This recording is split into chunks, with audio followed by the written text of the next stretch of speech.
Soir Weekend, Pierre de Villeneuve. Bonsoir à tous, bienvenue dans les débats d'Europe Soir. Nous sommes ensemble jusqu'à 20h, 1 heure de débat jusqu'à 19h. On parlera essentiellement de politique étrangère et de la guerre en Ukraine. Et à 19h15, invité exceptionnel d'Europe Soir pour évoquer la guerre en Ukraine justement, l'ancien ambassadeur et vice-ministre des Affaires étrangères de Pologne, Monsieur Tomasz Orłowski. Il est 18h.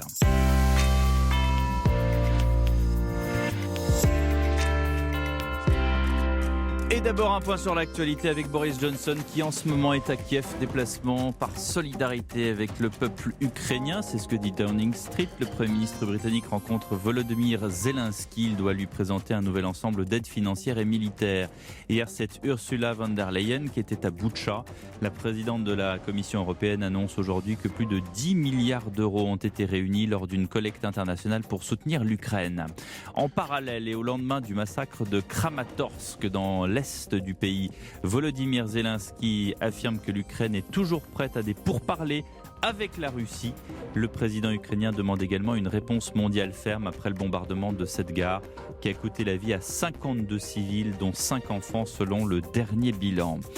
L'armée israélienne a mené ce matin une opération sur le camp palestinien de Jenin en représailles à l'attentat ayant coûté la vie à 2 personnes à Tel Aviv jeudi soir. L'auteur de l'attentat était originaire de ce camp.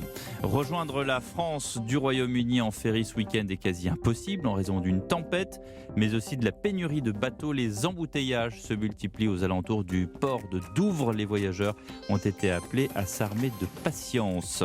Une pluie d'hommages après l'annonce de la mort de Michel Delbar.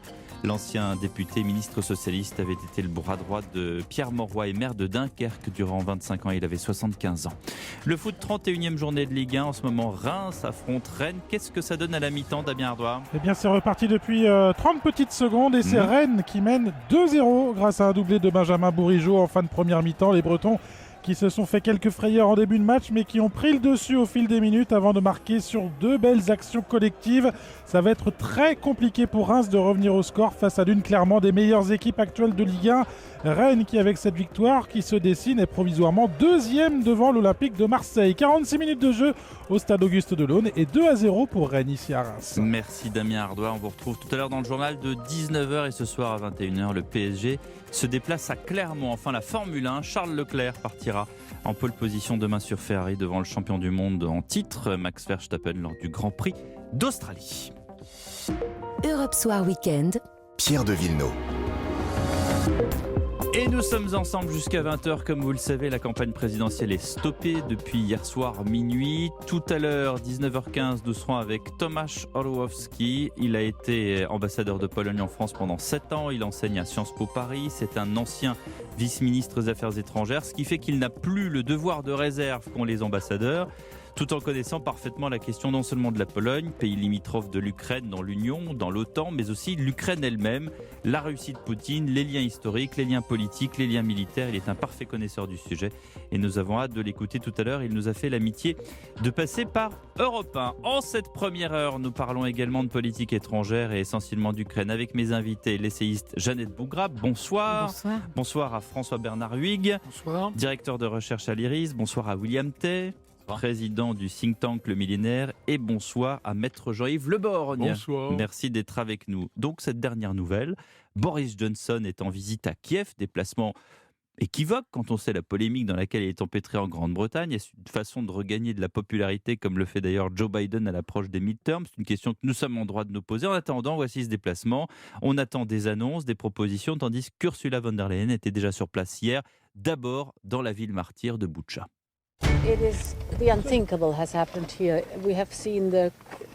L'impensable est arrivé ici. Nous avons vu le visage cruel de l'armée de Poutine, une armée impitoyable et sans état d'âme qui a occupé cette ville. Ici à Boutcha, nous avons vu notre humanité se briser.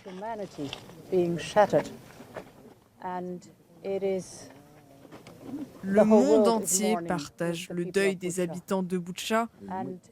Ce sont eux qui défendent les frontières de l'Europe, qui défendent l'humanité, la démocratie. Nous sommes avec eux dans cette importante bataille. Voilà pour cette déclaration à Boutcha, déclaration ensuite de la présidente de l'UE à Kiev. Cher Volodymyr, mon message aujourd'hui est très clair. L'Ukraine appartient à la famille européenne. Nous avons entendu vos demandes très clairement et aujourd'hui nous sommes ici pour vous donner une première réponse positive. Dans cette enveloppe, cher Volodymyr, il y a un pas important vers l'adhésion à l'Union européenne. Nous nous tenons prêts à vos côtés 24 heures sur 24 et 7 jours sur 7 pour vous aider à remplir ce questionnaire. La formation de notre opinion ne sera donc pas, comme d'habitude, une question d'années, mais je pense que ce sera une question de semaines. Voilà ce que dit Ursula von der Leyen, une question de semaines. Vous l'avez retenu. Quant à Volodymyr Zelensky, interpellé, vous l'avez entendu également par la présidente de l'Union, il demande une réponse mondiale ferme.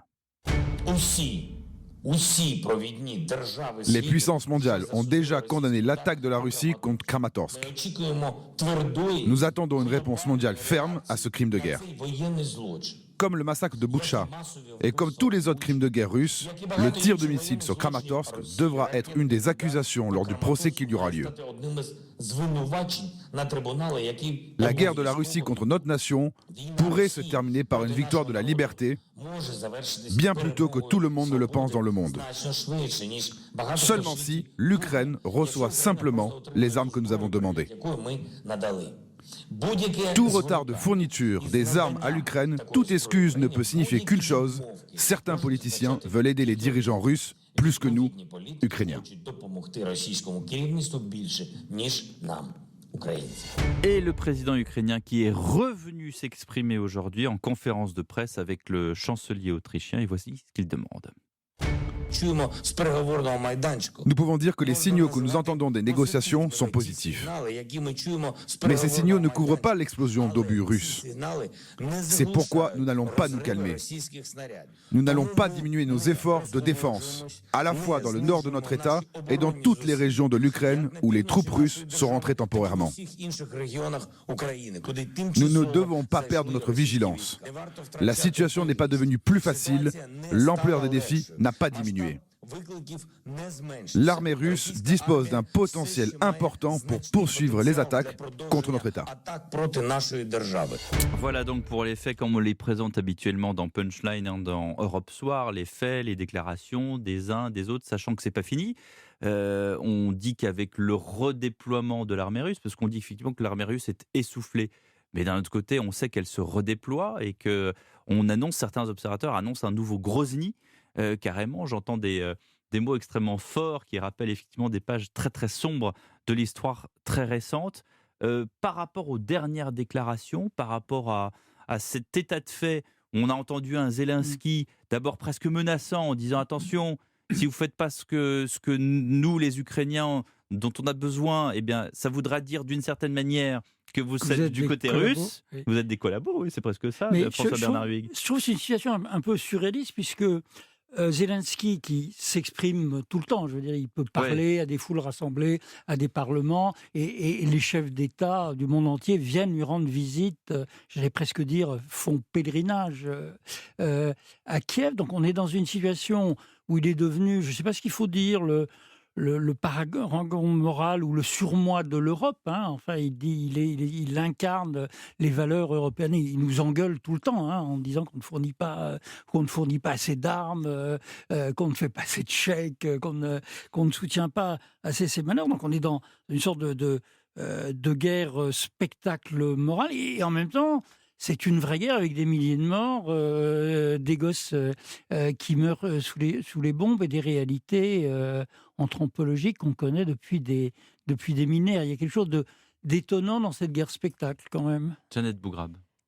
Oui, et j'écouterai attentivement la deuxième heure parce que je serais curieuse effectivement puisqu'on a vu la polémique qu'il y a entre la France et la Pologne, la Pologne qui a la même ligne en réalité que le président Zelensky, en disant qu'effectivement c'est le résultat de choix qui ont été faits par la France et l'Allemagne, et donc on était responsable ou co-responsable de ce qui se passe aujourd'hui en Ukraine.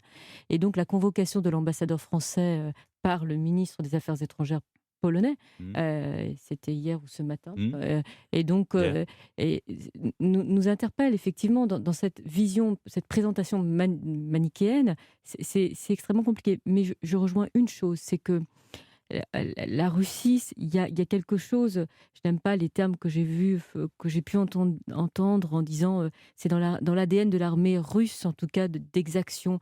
Mais il est vrai que quand on regarde ce qui s'est passé en Afghanistan, ce qui s'est passé en Syrie, ce qui a pu se passer sur d'autres territoires, ou récemment au Mali, avec les massacres, 300 personnes qui ont été massacrées, c'est que on ne doit absolument pas accepter en réalité, et que le fait que le procureur général auprès de la Cour pénale internationale se soit saisi de ces faits est un signal très fort. Voilà. Parce que c'est vrai qu'il y a cette espèce de mise de communication, de communication. Et on sait à quel point la communication est importante en temps de guerre. Et de l'autre côté, il faut que les négociations aient lieu et qu'on doit être ferme sur la poursuite des crimes de guerre, voire de crimes contre l'humanité. Voilà. Jean-Yves Le Borgne.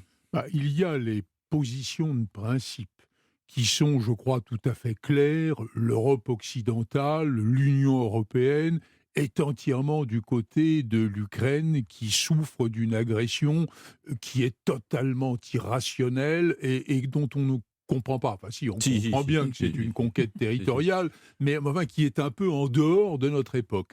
Mais cette sorte de manichéisme clair, doit-il pour autant nous amener à répondre directement et favorablement aux demandes de l'Ukraine qui, peu à peu, constituerait une manière de nous tirer par la manche dans le conflit.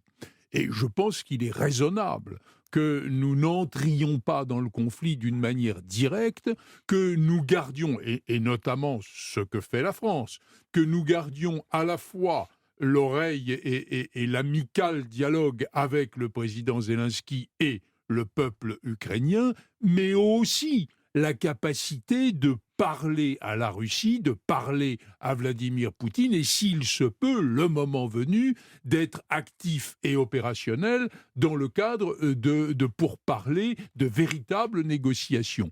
Et c'est un peu, je dirais, la difficulté à résoudre. Moralement, il n'y a pas de difficulté. On sait où est le bien, on sait où est le mal.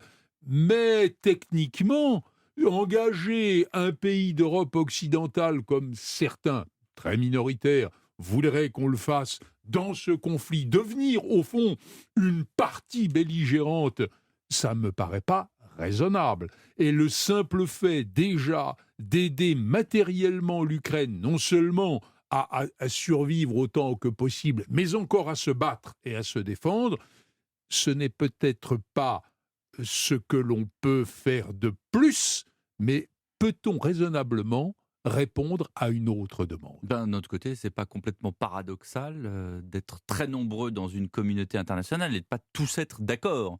Vous avez effectivement un président Biden qui n'arrête pas, mais aussi, je l'ai évoqué un peu, peut-être serez-vous d'accord avec moi, mais il y a clairement une conquête aussi d'un électorat américain. On sait que Biden est en perte de grosses difficultés dans les sondages. Midterms. Les midterms arrivent. Et là, c'est ce qu'on a aussi évoqué pour la France. Il y a l'effet drapeau qui fait qu'à un moment donné, il y en a un qui parle plus fort que les autres. Donc, il y a de la sémantique. Il y a, vous le disiez, Jeannette Bougrab, une bataille de communication qui n'est pas forcément la bienvenue. J'en conviens tout à fait dans cette guerre qui devrait être en fait assez. La réponse devrait être assez linéaire finalement face à un peuple qui souffre. Mais malheureusement, c'est comme dans une grande famille. Si on est 30 à table, on n'est peut-être pas forcément d'accord avec le plat du jour. Mais sur la question de l'Union européenne, c'est important parce que je pense que le déplacement d'Ursula von der Leyen était important et fondamental pour le moral de la population ukrainienne parce que c'est elle qui est la victime. C'est-à-dire qu'on parle peu des morts entre soldats et les Russes savent très bien faire, c'est qu'on touche les civils pour abattre moralement une population et la faire céder. Voilà. C'est une manière de faire la guerre qui est contraire aux règles de droit international. Mais en même temps, on voit bien que tout de suite, en s'octroyant la possibilité de déroger aux règles de candidature et d'entrée dans l'Union européenne, ça pose problème. Voilà. Et on a une vraie difficulté. Voilà. William T. Moi, je pense que Volodymyr Zelensky s'inspire de Winston Churchill pendant la Seconde Guerre mondiale. En fait, Zelensky est le héros des démocraties libérales occidentales. Et il s'adresse, lorsqu'il parle, non pas uniquement aux dirigeants des peuples européens et américains et canadiens, mais également aux opinions publiques, afin que les opinions publiques fassent pression sur leurs dirigeants. Et comme ça, les dirigeants sont conduits en fait à adopter un certain type d'action. C'est notamment lorsqu'ils demandent l'interdiction de Auchan de commercer en Russie ou à certaines entreprises européennes de commercer en Russie. Il conduit en fait les opinions publiques à faire pression en fait sur les cadres dirigeants des différents pays. Ça, c'est le premier élément. Moi, je pense que même si on n'est pas en démocratie directe. On n'est pas en démocratie directe, mais en tout cas, démocratie médiatique, oui. Dans la mesure où il y a beaucoup d'échéances cette année, que Olaf Scholz a été élu très récemment, qu'Emmanuel Macron est en réélection, que Joe Biden affronte les midterms et qu'il est en difficulté, du coup, tous ces dirigeants-là doivent être conduits en fait à prendre différents types d'actions pour ne pas déplaire à leur base électorale, surtout qu'ils ont un positionnement qui est très compatible avec la démocratie libérale. C'est le premier élément. Moi, je pense qu'en fait, l'objectif de Zelensky, c'est qu'actuellement, s'il s'aventure sur des pourparlers avec la Russie de Vladimir Poutine, ce seraient des pourparlers qui sont très désavantageux pour l'Ukraine, dans la mesure où il serait vraisemblablement obligé d'abandonner la Crimée, le Donbass, et être conduit forcément à une neutralité de l'Ukraine. Est-ce que c'est son objectif à long terme d'avoir ce type de négociation ? Est-ce qu'il peut être amené, en fait, en parlant aux opinions publiques occidentales, à amener les autres pays européens, et donc les pays occidentaux très largement, à devenir implicitement co-belligérants de l'Ukraine dans le conflit avec la Russie? Parce qu'actuellement, nous sommes dans une frontière où nous soutenons l'Ukraine, mais nous ne sommes pas toujours belligérants afin d'affronter la Russie de Vladimir Poutine. Alors que si par cas on franchit cette frontière, ça peut être un objectif de Zelensky, comme c'était l'objectif de Winston Churchill d'amener les États-Unis dans la Seconde Guerre mondiale Jean-Yves Le Borgne. Non, c'est pas un désaccord que je veux exprimer, mais vous leviez les yeux au ciel tout à l'heure. Oui, parce que je pense que il y aura nécessairement dans le règlement de ce conflit l'obligation pour ceux qui sont raisonnables, peut-être sont-ils raisonnables parce qu'ils sont un peu en dehors, c'est-à-dire les démocraties occidentales, l'idée qu'il faudra laisser à Poutine une sorte de dignité. Ce qui d'ailleurs fait le problème lorsque Biden l'injurie, peut-être avec raison, mais peut-être pas avec opportunité. Et quand vous disiez que il faudrait peut-être songer au sort du Donbass, c'est-à-dire finalement à le récupérer et à la Crimée, moi je vais vous dire... J'ai pas dit ça, j'ai dit que Zelensky voulait récupérer le Donbass et la Crimée. Oui. On fait ça depuis 8 ans avec 14 000 On est d'accord, on est d'accord que ce soit l'objectif théorique, presque idéal. Je pense que si d'aventure le Donbass est-elle le prix de la paix, ce serait peut-être pas si mal. Surtout qu'on a une population dans le Donbass qui est majoritairement pro-russe. Enfin, et puis c'est pas la guerre d'aujourd'hui, ça fait 8 ans que ça dure. 14 000 morts quand même déjà. Oui. Une pause dans les débats d'Europe Soir et on revient juste après, à tout de suite. Europe Soir Weekend, Pierre de Villeneuve. De retour sur le plateau d'Europe Soir avec le président du think tank Le Millénaire, William Tay, avec l'avocat Jean-Yves Le Borgne, avec le directeur de recherche à l'IRIS, François-Bernard Huyghe, et l'essayiste Jeannette Bougrabe qui voulait prendre la parole. Oui, parce que c'était pour rappeler, parce que il faut lire Courrier International qui avait traduit en fait une interview de Noam Chomsky, vous savez, ce linguiste qui est très écouté par la gauche américaine, qui condamnait bien évidemment la guerre en Ukraine, mais il disait qu'il fallait laisser une porte de sortie à Vladimir Poutine. Et c'est vrai que c'est parce que quand on regarde l'histoire, le plus important, c'est aussi de penser à l'après, en fait. Et il faut penser, quand on parle des négociations, des traités qui doivent être faits, l'humiliation, on a vu ce que ça donnait après la Première Guerre mondiale et le traité de Versailles. On doit pouvoir laisser une sortie en tout cas la Russie, pour ne pas que ça se reproduise un autre jour, que ce soit, alors on disait le lendemain de la Première Guerre mondiale, la der des der, il faut que cette guerre soit la dernière. Et nous voilà, et ça c'est vrai que on le dit ces derniers jours, on approche du 9 mai, qui est la date anniversaire le symbole, des Alliés, et notamment de la Russie sur l'Allemagne nazie, et à cette occasion-là, Poutine vis-à-vis de son opinion publique, et pour ne pas couper tous les liens, comme vous le disiez Jean-Yves Le Borgne, avec Moscou, il faut lui donner entre guillemets une carotte, quoi. On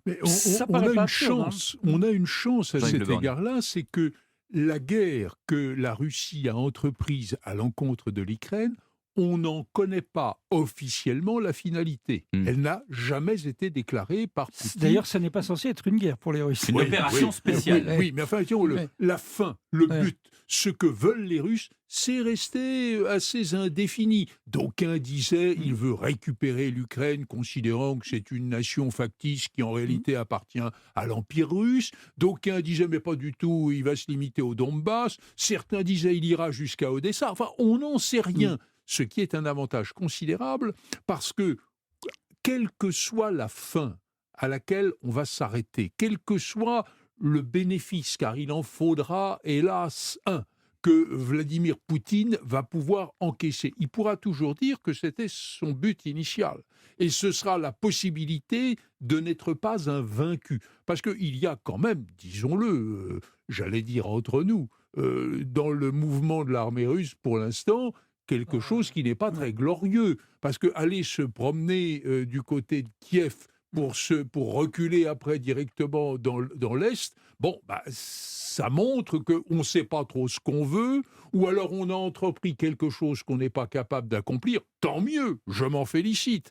Mais si d'aventure les conquêtes territoriales, je dis ce mot en me disant mais nous sommes au XXIe siècle et comment peut-on parler de on n'est plus en armure avec mais oui, on a l'impression d'être au XVIIe où les nations se constituaient. Enfin bon, c'est hélas ainsi. Mais si les conquêtes territoriales plus limitées pouvaient être la raison, le motif de la cessation du conflit, ça nous permettrait d'avancer. Et moi, je suis assez surpris d'autre chose. C'est que j'entends dire, par exemple, qu'il faudrait rompre tous les contacts avec Poutine, que l'être est abominable, etc. Mais on n'est pas dans une histoire d'amour. Le problème n'est pas de savoir si le dirigeant de la Russie est quelqu'un de sympathique et de respectable. Ouais. Et même s'il a réussi à tromper son peuple, parce que paraît-il qu'il a un fort soutien, le vrai problème, c'est de résoudre la question. Et derrière ce conflit, il y a autre chose qui est intéressant. C'est d'ailleurs, peut-être faut-il s'en féliciter, mais c'est l'incapacité que nous avons désormais à concevoir la guerre. J'entends parler de crimes de guerre, de crimes contre l'humanité, ici ou là. Bon, peut-être a-t-on raison de le faire, mais en réalité, cette qualification juridique, cette volonté de déporter le conflit devant la Cour pénale internationale, ce qui se fera peut-être jamais, mais peu importe, l'idée est dans beaucoup d'esprits. C'est une manière de vouloir faire en sorte que la guerre comparaisse comme accusée et que ceux qui en sont responsables soient nécessairement des criminels. On est dans une évolution de pensée qu'il faut en quelque sorte, je crois, modérer, même si elle est sympathique et utile, qu'il faut modérer parce que l'on est en face de quelqu'un qui, lui, n'a pas du tout cette pensée-là, qui appartient, vous le disiez à juste titre, sans doute à un siècle passé et à des références historiques surannées qui ne sont plus les nôtres, mais c'est ainsi. François Bernard. Oui, effectivement, nous ne pensons plus la guerre. Nous n'arrivons plus à penser à la solution immédiate. Alors, nous pensons en termes juridiques, il y a les bons, il y a les méchants, et le tribunal de la morale l'emportera.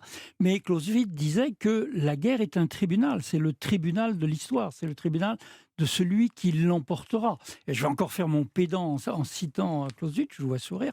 Non, je ne souris pas, je trouve malheureusement que nos discussions sont totalement tragiques. Il distinguait Ziel und Zweck, le but militaire et le but de la guerre. Le but militaire, c'est de mettre une rouste à l'adversaire et d'écraser ses forces. Mais le but politique, c'est d'arriver à une négociation. Et là-dedans, quelles sont les revendications des Russes sur lesquelles Zelensky a donné quelques petits signaux? C'est peut-être pas une neutralisation, parce que le mot écorche la bouche, mais quelque chose qui ressemblait à ne pas être dans l'OTAN et à ne pas être surarmé. La Crimée, très honnêtement, je vois mal les para-ukrainiens reprendre la Crimée après 8 ans. Et le problème se poserait sur le Donbass. Alors, le quatrième facteur pour moi... Zelensky ne parle pas de la Crimée. Oui, enfin, il ne en parle même pas. Plus. Le quatrième facteur, j'ai lu avec intérêt une publication de Ria Novosny qui est par un idéologue sur la dénazification. Moi, je crois que l'élément idéologique est très important. Je pense que Poutine est une sorte d'antifa fou qui pense sincèrement qu'il s'agit de dénazifier et de débandériser, par allusion à Stepan Bandera, collaborateur de la Wehrmacht, l'Ukraine, en qui ils voient eux aussi le mal. Donc chacun voit le mal absolu chez l'adversaire. Je pense que vous êtes un des derniers à penser que Vladimir Poutine est fou. Je ne dis pas du tout qu'il est fou. Vous avez dit un antifa fou. Ah oui, poussé à la folie. Quoi. Oui, voilà. poussé à la folie. Ça n'empêche pas d'être rationnel dans son... Non, mais je veux dire par là ça au début. Que l'antifascisme ou tout cela est millimétré est devenu un élément idéologique complètement dément dans cette affaire. William T.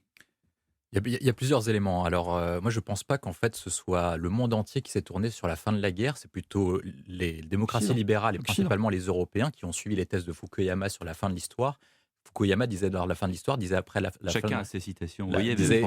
Disait après la fin de la guerre froide, en fait, la victoire de la démocratie libérale et du capitalisme, et notamment des thèses néolibérales, était inéluctable et que tous les pays allaient se diriger vers ça. Seulement, en fait, quand on regarde l'évolution de la fin de la guerre froide, on regarde que les pays dits autoritaires, donc la Russie, la Turquie, la Chine et différents pays, notamment comme l'Inde aussi, se sont dirigés vers une remilitarisation avec un élément qui est clé, c'est que lorsque vous prenez les chiffres clés, notamment du début des années 2000, les États-Unis pesaient entre 50 et 60% des dépenses militaires mondiales. Actuellement, même avec le même montant, donc 700 milliards de dollars par an, ils pèsent aujourd'hui qu'entre environ 35% des dépenses militaires mondiales. C'est-à-dire qu'il y a un rééquilibrage des dépenses militaires. Mais l'Europe, ça a été rappelé par Donald Trump et par Joe Biden, n'a pas atteint le niveau de l'objectif fiché par l'OTAN, donc 2% de dépenses militaires. Donc en fait, l'Europe s'est petit à petit démilitarisée. Et la difficulté que nous avons, c'est qu'en fait, il ne faut pas forcément se militariser pour faire la guerre. Mais Bismarck disait, parce que comme vous citez, moi aussi je prends une citation,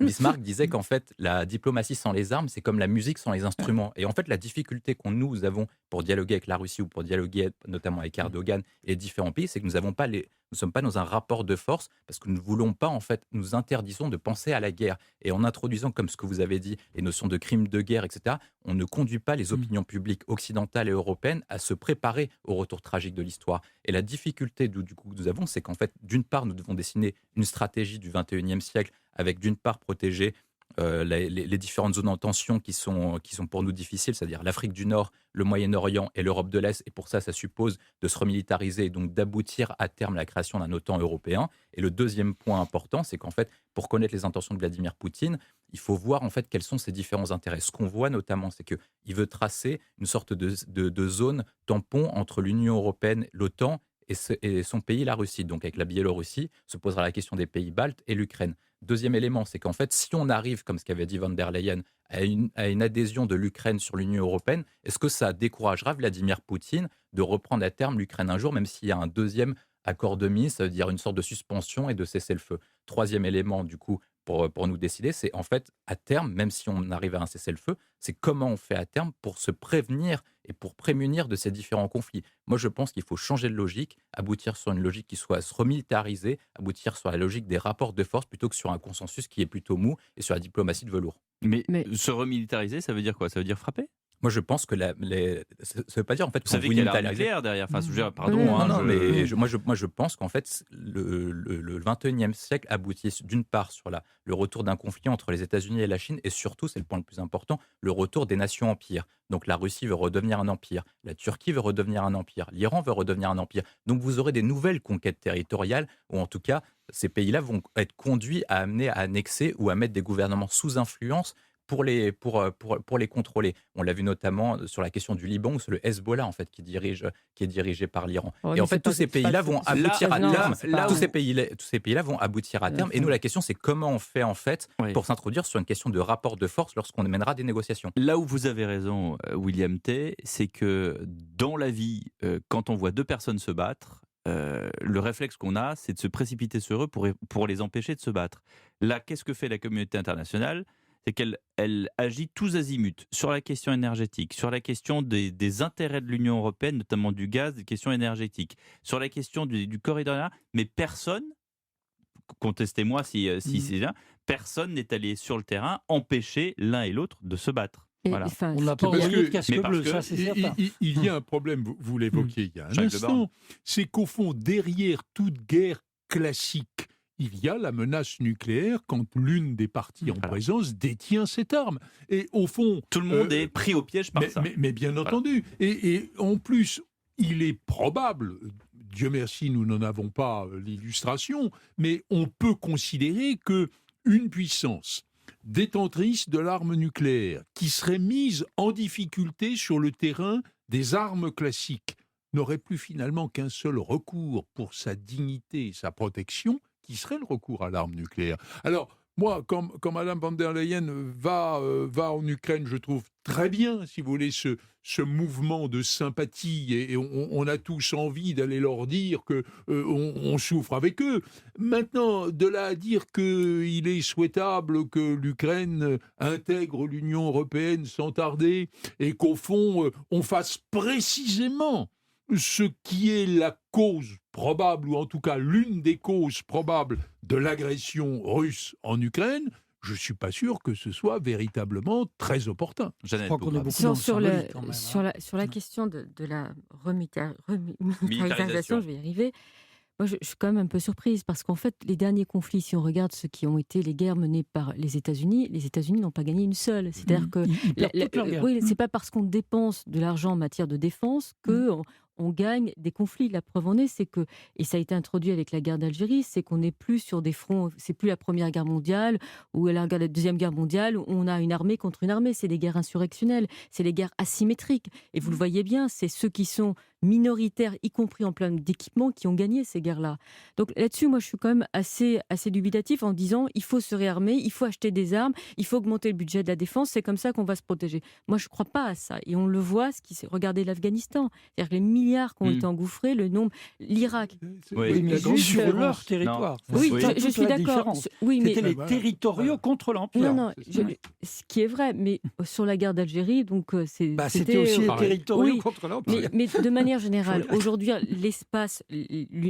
Moi, c'est pour ça que je suis assez triste de voir la manière dont ça se passe sur la question de l'Europe de la défense, parce que, évidemment, vous allez pouvoir poser la question tout à l'heure à cet ancien ambassadeur polonais, mais évidemment, les Polonais préfèrent le parapluie américain, et de l'autre côté, nous, on n'est pas capable de construire une armée européenne. La seule possibilité, ce serait d'avoir une Europe de la défense. Si c'est pour être tout seul...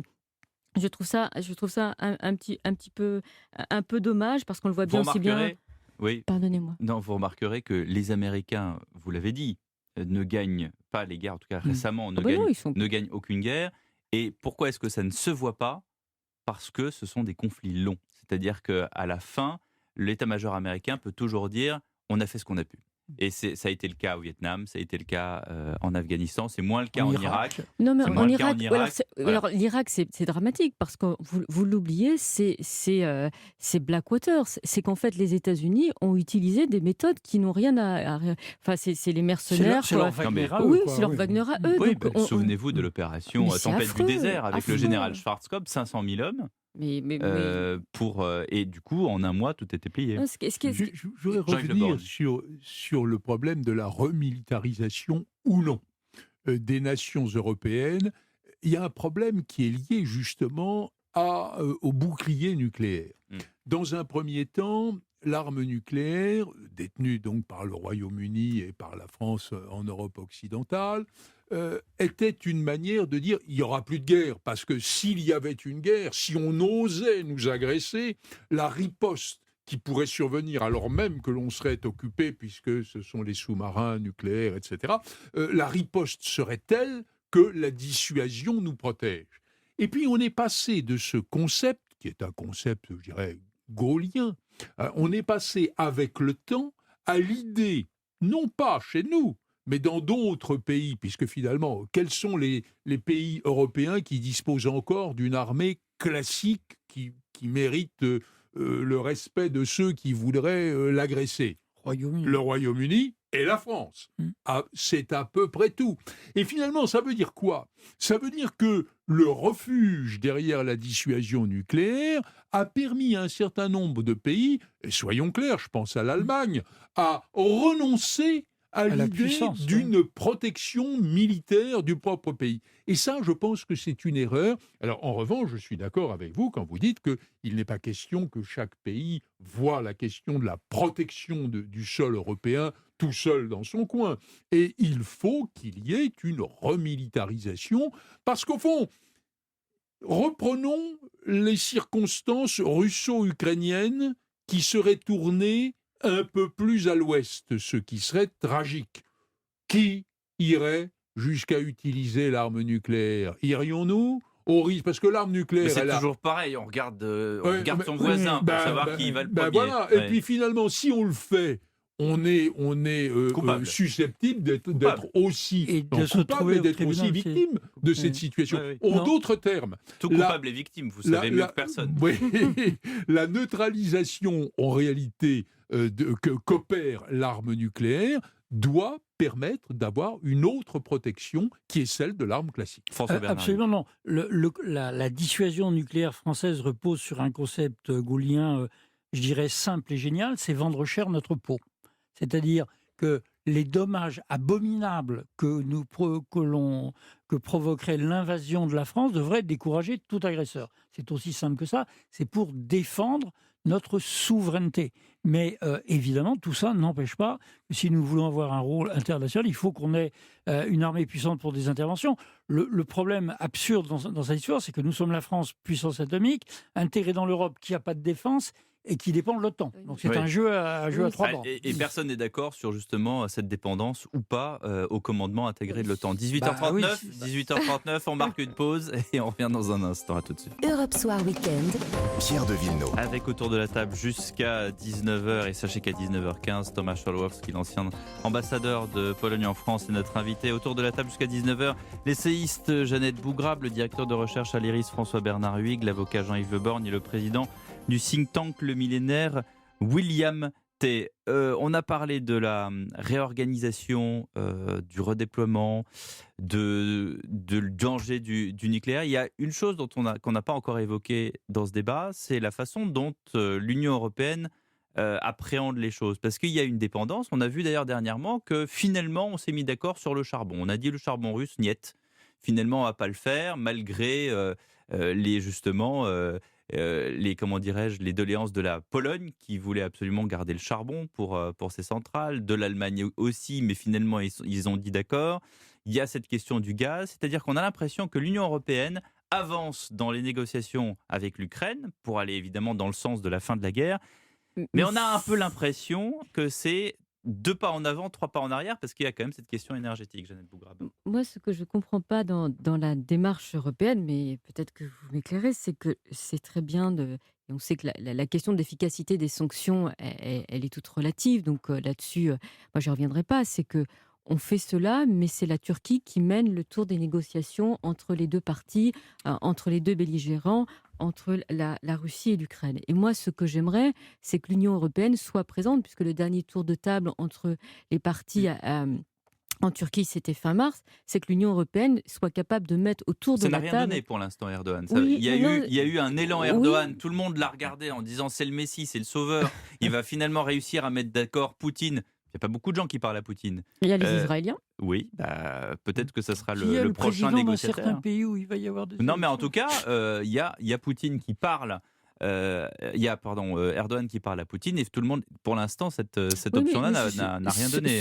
Mais le plus important, et c'est pour ça que c'est délicat ce que l'on fait, c'est que pour pouvoir parler aux deux parties en présence, il faut qu'on ait l'air, parce que la Turquie a ménagé la chèvre et le chou d'une certaine manière. Et l'Union européenne... Elle a une carte à jouer aussi, la Turquie. Ah, bien sûr, parce que compte tenu de sa situation économique, elle a besoin de son partenaire économique qui est la Russie. Donc c'est par pur cynisme, c'est pas par générosité et gentillesse qu'elle le fait. Mais vous ne croyez pas qu'il y a encore un espoir, enfin je ne sais pas si on peut appeler ça un espoir, mais une volonté d'intégrer l'Union européenne? Ou est-ce que ça c'est complètement fini? Je pense que c'est pas... Aujourd'hui, je pense que la question que l'on doit... et l'objectif qui doit être fait, c'est... C'était quand même le fer de lance d'Erdogan il y a encore 4 ou 5 ans. Hein. La seule chose, c'est que... sur ce sujet-là, pardonnez-moi, c'est moi ce que je pense, c'est que c'est très bien de dire on va proposer l'intégration de l'Union européenne, mais aujourd'hui, la question impérieuse, c'est de faire cesser les combats. Voilà. Aujourd'hui, il n'est plus acceptable que... Et ça, c'est pour ça, donc, la perspective parce que c'est plusieurs années une intégration dans l'Union européenne. Les procès devant le tribunal pénal, la Cour pénale internationale, c'est plusieurs années. Aujourd'hui, quand des enfants sont en train de mourir, on doit mettre autour de la table les deux protagonistes et leur dire et trouver un terrain d'entente pour arrêter. C'est le mon conflit. image des deux personnes qui se battent et C'est vrai, qu'il y en ait c'est un vrai. des deux qui essaye de. William Tay, qui est resté très silencieux et très poli. Il est très poli, ce garçon. Oui, c'est parfait. Alors, il y a plusieurs points. Pour aboutir à un cessez-le-feu, à une négociation, il y a une question de confiance. Parce que Vladimir Poutine, en 2014, avait déjà abouti aux accords de Minsk 1 avec François Hollande et Angela Merkel, mais ils n'ont pas été appliqués par l'Ukraine et par la Russie, qui devait aboutir en fait à une nouvelle constitution, à un pouvoir décentralisé, à une sorte de neutralisation de l'Ukraine implicitement. La difficulté, c'est ce premier point, c'est comment garantir la neutralité de l'Ukraine, par quelle partie en fait. Parce que si l'Ukraine dit « je suis neutre », l'Ukraine va demander en fait Neutre dans quel sens? J'ai pas compris. Neutre entre l'OTAN et la Russie, Ouais. vont demander une garantie de protection militaire, mais forcément un pays, s'ils deviennent garantie militaire par la France, les États-Unis, l'Allemagne et le Royaume-Uni. En fait, implicitement, c'est comme s'ils rejoignaient l'OTAN. Donc il y a une première difficulté à ce niveau-là. Il y a une deuxième difficulté, c'est une difficulté territoriale. C'est-à-dire, en fait, est-ce que l'Ukraine cède le Donbass? Et si par cas l'Ukraine accepte de céder le Donbass, c'est quelle partie du Donbass? Est-ce que c'est la partie actuellement contrôlée par les pro-russes, ou est-ce que c'est une vision du Donbass élargie à la Poutine? C'est les deux points en fait qui bloquent sur le cadre des négociations. Si par cas, pour se faire cesser la guerre, on ne peut pas aboutir sur une négociation, il faut voir si des pays, notamment européens, peuvent conduire notamment à une opération de maintien de la paix ou des opérations type casque bleu en fait. Parce que Vladimir Poutine avait dit, avant l'invasion de l'Ukraine, demander au peuple français, allemand et anglais s'ils veulent la guerre avec la Russie. Mais on peut demander à Vladimir Poutine si les Russes veulent la guerre avec les Américains, les Français, les Allemands et le Royaume-Uni. Donc, pour certaines zones, on peut se poser la question implicitement s'il ne faut pas envoyer une opération de casque bleu pour défendre Kiev et certaines zones spécifiques, le temps d'aboutir à une négociation de cessez-le-feu et une négociation de paix entre la Russie et l'Ukraine. C'est pas reculer pour mieux sauter, ça? Moi, je pense qu'en tout cas, pour l'instant, il faut gagner du temps dans la mesure où il y a des massacres qui sont en cours. C'est la première priorité. C'est pas en envoyant des casques bleus que vous allez cesser la guerre. Si vous envoyez c'est pour ça que je ne dis pas casque bleu, je dis des formes de casques bleus dans la mesure où ce seraient des casques bleus européens, français, anglais et allemands. En fait, si vous envoyez des casques bleus sous ces armées-là, est-ce que Poutine osera envahir ces villes et provoquer des morts des armées françaises, anglais et allemands qui provoqueraient la Troisième Guerre mondiale? Ça, c'est la deuxième hypothèse. Pardonnez-moi, William Tay, mais je pense que vous jouez avec le feu. Non, mais ça, c'est la deuxième hypothèse que je mets pour arrêter le conflit. La troisième hypothèse, c'est d'aboutir à des nouveaux pays qui s'inséreraient et qui se poseraient en garantie, en fait, de la négociation entre la Russie et l'Ukraine. Est-ce que Poutine aura confiance dans les pays de l'OTAN? Je ne pense pas. Donc, du coup, il faudra inclure d'autres pays, notamment du Moyen-Orient et de la Chine. Tout cela m'amène à une réflexion pour l'avenir. Clairement, l'intervention russe en Ukraine apparaît comme une référence complètement surannée, vous le disiez, aux conquêtes territoriales, c'est-à-dire aux empires de jadis. Et on évoque aussi la tentation turque de retrouver quelque chose qui ressemble un peu à la splendeur disparue ottomane. Si bien que les empires, vous le disiez, William Tay le disait, deviennent une démangeaison. Nous devrions nous interroger sur le fait de savoir si l'expansion de l'Europe démocratique et libérale n'est pas naturellement perçue par d'autres comme étant une manière d'extension d'un empire occidental. Ce faisant, l'idée qu'il y ait aux marges de l'empire des zones tampons, des zones de protection, c'est ce que vous évoquiez. Après, reste à savoir comment les organiser, avec quelle protection militaire, quelle neutralité effective, pour que ce ne soit pas une théorie qu'on foule aux pieds selon l'humeur du dirigeant qui arrive. Là, me paraît être une vraie formule, parce qu'au fond, je crois qu'il faut que vive l'Ukraine. Il n'est pas nécessaire pour autant que l'Ukraine soit européenne. Moi, je pense... Non, très brièvement. Déjà, sur la neutralité de l'Ukraine, il ne faut pas la penser peut-être sur un modèle suisse ou autrichien que Zelensky a repoussé d'ailleurs. La neutralité de l'Ukraine, si déjà ça veut dire qu'il n'y a pas des missiles à 400 km de Moscou, c'est un message qui sera très très bien compris par Poutine. Voilà. Donc, quel type d'armement, etc.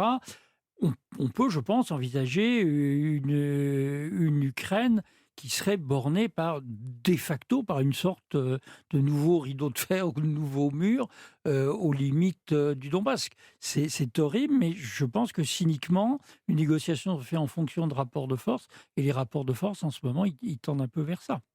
Jeannette Bougrabe. Moi, j'avais trouvé très intéressant de ce que développait en réalité, ce qu'avait développé Jean-Pierre Chevènement sur la question de la neutralité. Et c'est vrai que moi, je suis surprise d'entendre en réalité le retour de discours pro-militariste, belliqueux entre guillemets, parce que se dire qu'aujourd'hui, au XXIe siècle, alors qu'on a laissé un siècle avec des millions de morts, que la perspective qu'on offre à nos enfants, c'est de se dire qu'on doit se remilitariser, avoir des armées parce qu'on réfléchit à la guerre. Et moi, je ne crois pas que quand on vend des armes, c'est pas pour pas les utiliser. Voilà. Oui. Je trouve que c'est... Encore un paradoxe que vous rajoutez, mais c'est vrai. C'est-à-dire qu'on continue à vendre des armes. Oui, la France est le 3e vendeur d'armes au monde. Permet d'en avoir nous-mêmes. Voilà, et on l'a vu. Et on l'a vu avec l'Arabie Saoudite, elle les utilise. Donc il y a pas de. On disait qu'on allait leur vendre et qu'ils les utiliseraient jamais. C'est pas totalement le cas. La seule chose, c'est que moi, je suis quand même très surprise de penser que parce qu'on est des États neutres, on est des États faibles. Voilà. Moi, c'est ça qui me surprend dans le discours qu'on entend, ou cette petite musique qu'on entend. Moi, je ne pense pas que l'Autriche soit un État faible. Je ne crois pas que la Suisse soit un État faible. La Suisse n'est pas un État faible. Et donc, du coup, de se dire... Enfin, on ne va pas comparer la Suisse et l'Autriche, pour le coup. Non, mais l'Autriche, c'est pour des raisons historiques. Mais la seule chose, c'est que je ne crois pas que... Ou se dire aujourd'hui que si parce que l'Ukraine soit un État qui soit dans une zone qui ne soit pas dans l'OTAN, mais je ne crois pas que Vladimir Poutine sur l'intégration de l'Union européenne y était opposé. Donc c'est deux choses différentes, l'OTAN et l'Union européenne. Je vois pas. Pour moi, c'est deux choses qui sont totalement différentes. Et donc du coup, je ne comprends pas qu'on voit ça comme de la faiblesse. Voilà. Qu'on voit ça comme de la faiblesse, pardonnez-moi. Je comprends bien la rédhibition qu'exprime Madame Bougrabe en ce qui concerne la remilitarisation ou la militarisation, tout simplement, et la perspective à laquelle vous l'accrochez d'une guerre acceptée dans son principe. En revanche, je pense qu'on ne peut pas avoir cette sorte de naïveté qui consiste à penser que parce qu'on aime la paix, la démocratie, la tranquillité, ce qui me paraît, j'adhère comme beaucoup d'autres à cette trilogie, mais que pour autant on est en face de nous, à côté de nous, des nations qui partagent ce point de vue. On ne peut pas être pacifiste tout seul. Et au fond, est-ce que si vis pacem parabellum, si tu veux la paix, prépare la guerre, je pense que ce n'est pas absurde. Prépare la guerre, c'est peut-être trop, mais prépare-toi à ne pas être agressé parce que ta force militaire est en soi dissuasive, ça n'est peut-être pas absurde. C'est le principe des sous-marins nucléaires, ce que vous venez de dire. Oui, mais on pourrait le vivre au niveau d'un armement classique. Ouais. Oui, mais du coup, ce que j'ai du mal, c'est que dans le cadre de l'espace communautaire que nous avons construit au lendemain de la Seconde Guerre mondiale, la possibilité d'être attaqué à nos frontières est quand même, par la Belgique, l'Allemagne ou la Suisse, est quand même assez réduite. Et on le voit bien que la projection de nos forces à l'extérieur se solde pas par des réussites et par un rejet des populations. On le voit au Mali et donc ou en Côte d'Ivoire, comme on l'avait vu avec l'opération C'était Licorne. Donc je suis pas convaincue de cela. Voilà. William T. Non, mais il ne faut pas imaginer, parce que vous développez des budgets militaires, que vous allez partir à la conquête du monde entier. La Chine a multiplié son budget militaire par 5 ou par 6 et n'a opéré aucune conquête militaire à l'heure actuelle. Pour le moment. La Chine fabrique une flotte tous les 4 ans.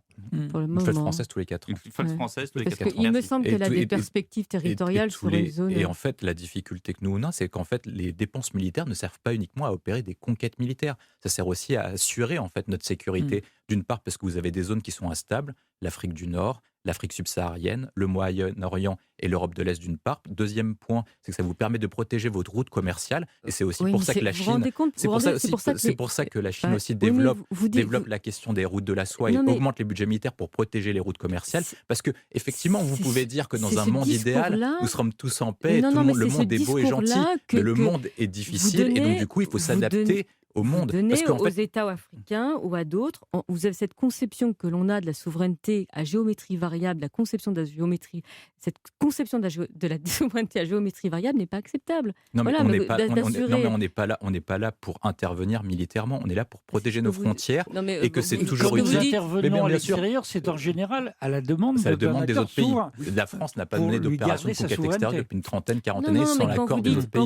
Quand vous dites qu'elles servent, y compris en fait à assurer la sécurité, c'est ce qui se passe notamment pour l'approvisionnement en matière de pétrole dans une région proche de l'Arabie Saoudite.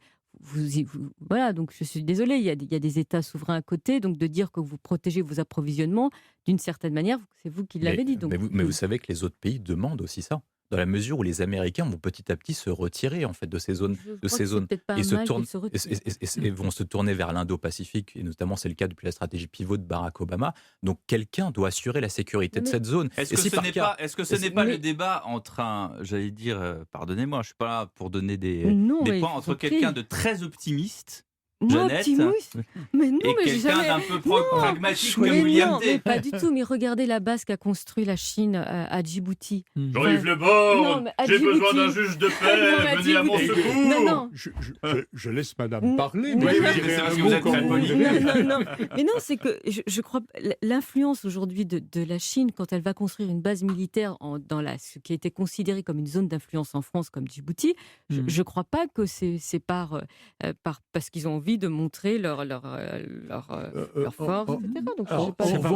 Donc, quand on maintient une certaine paix dans certaines zones d'Afrique et qu'on s'oppose à l'agressivité et à l'agression d'un certain nombre de populations armées islamistes, moi, je ne considère pas qu'on est dans l'agressivité. On est dans le rôle naturel d'une démocratie. On l'a compris comme ça, Jeannette. Non.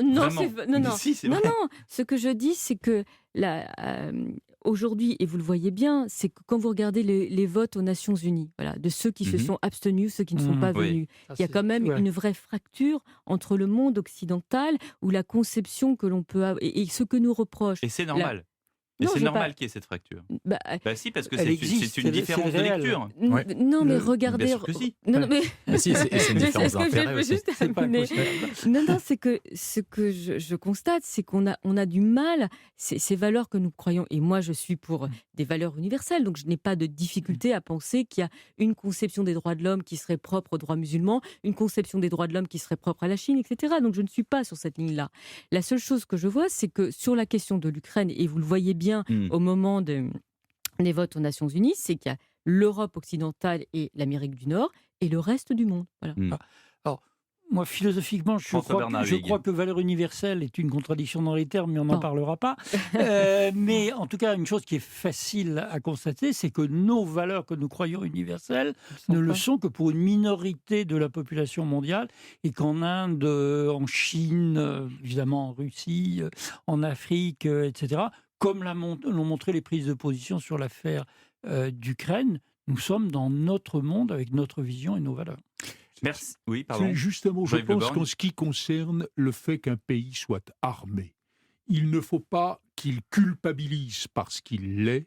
L'armée est une protection quand elle est entre les mains d'un pouvoir démocrate. Voilà, et puis alors que nous terminons ce débat, Boris Johnson s'exprime à Kiev et il annonce l'envoi de blindés sur place. Voilà, on suivra ça bien sûr dans le journal de 19h qui approche, et puis juste après à 19h15, nous serons avec l'ambassadeur Tomasz Czołowski, ancien ambassadeur de Pologne à Paris, enseignant à Sciences Po Paris et ancien vice-ministre des Affaires étrangères polonais. Merci à vous quatre, merci Jeannette Bougrab.